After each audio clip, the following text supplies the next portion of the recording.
এখন গাঁও ৰমলা ৰূপহীনতে তাঁতশালত বহিছে বিহুৱান ৰঙালী আহিছে নহয় চেনাইৰ ডিঙিটো উকা হৈ থাকিলে সিহঁতৰ ভাল লাগিব জানো ইফালে আকৌ ৰূপহী খৰি চোতালত সিঁচিছে সোণোৱালী ধান উৰুকাৰ আখলৰ পিঠা হৈছে ৰঙালীৰ প্ৰাণ ইফালে আকৌ ডেকা গাভৰুৰ বিহু নাচেৰে উদলি মুদলি হৈছে আহঁত গছৰ তল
কঙালী মানে কাতি বিহু সপোনবোৰ পথাৰত সিঁচি লহপহকৈ বাঢ়ি যাতে সোণোৱালী ৰূপ লয় তাৰে কাকতি মিনতিৰে এগছি আকাশী বন্তি দিবলৈ পথাৰলৈ যায় প্ৰতি গৃহৰ গৃহিণী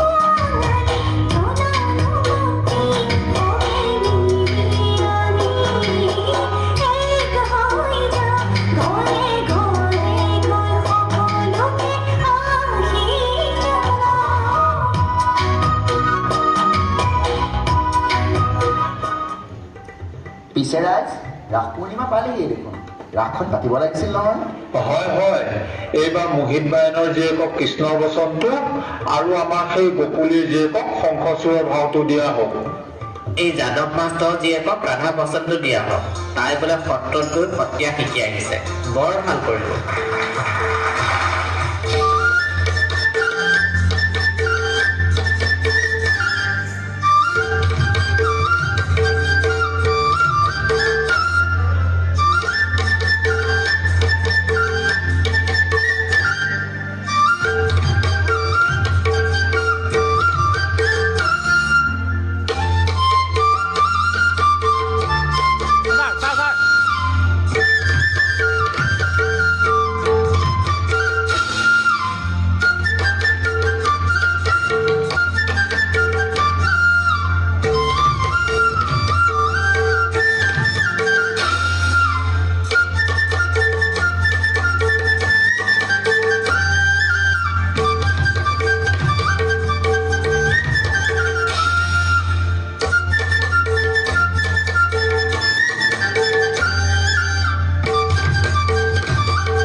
পুৱাই পুৱাই গাঁৱৰ অৰুণকাহঁতৰ গাত তত নাই জলাহৰ বিলত মাছ মাৰিবলৈ গৈছে ভোগালীৰ ভোগ পদূলিৰ মুখতে ৰৈ থকা নাই জানো ইফালে আকৌ ৰমলা খুৰীহঁতে তামোলৰ মেল মাৰি ঢেঁকীশালত ব্যস্ত খান্দহগুৰি তিল পিঠা ঘিলা পিঠা সকলোবোৰ ভোগালীৰ প্ৰস্তুতি ডেকাহঁতৰ ভেলাঘৰৰ বিহুনে মাঘ বিহু আকৌ তেনেই হেৰেঙা ঐ এইবাৰ আমি উৰুকাত ভোজ খাওঁতে বেলেগৰ ঘৰত গৈ জেৰুৱা চুৰ কৰিম দেই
ৰাইজ, নতুন বছৰ নতুন চিন্তা, পিকনিক খাব যাওঁ ব'লক। এটা কাম কৰা যাওক নেকি? টিলিঙা মন্দিৰত সেৱাভাগ জনাই বগীবিল দলঙত বনভোজটি খালে কেনেকুৱা হয় বাৰু? হয় হয়, ভাল হ'ব।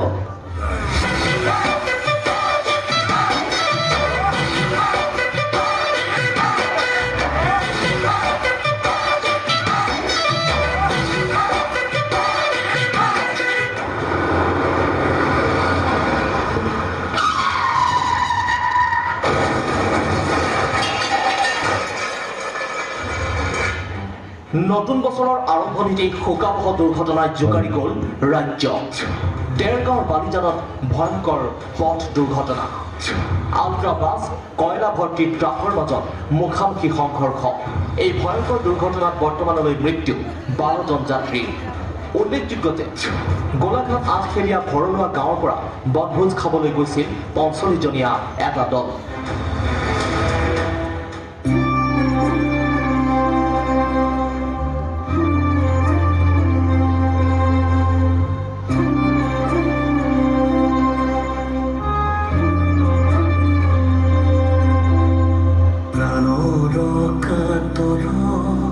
তোমাৰ সৰল যাতনা যে যত আমাৰ জীবন অকালৰ আঘাতে ঘূৰিয়া কৰিলে কৃপা কৰা প্ৰভু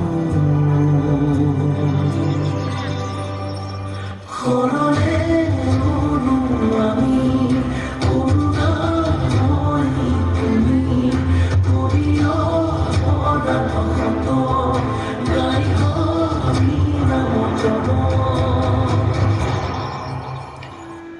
আমি সকলোৱে জ্ঞাত সেই পথ দুৰ্ঘটনাটোৰ বিষয়ে। গোলাঘাট জিলাৰ বছাপৰলীয়া গাঁৱৰ সেই চুবুৰীটোৱে তিনিচুকীয়াৰ টিলিঙা মন্দিৰত সেৱা জনাই বগীবিল দলঙত পিকনিক খোৱাৰ আশাৰে গৈছিল। কিন্তু নিয়তিৰ ওচৰত হাৰ মানি সেই দুৰ্ঘটনাটোত বহু লোক স্বৰ্গগামী হ'ল। আহক আমি এই মঞ্চৰ পৰাই সেই স্বৰ্গগামী হোৱা লোকসকলৰ আত্মাৰ চিৰশান্তিৰ বাবে প্ৰাৰ্থনা কৰোঁ।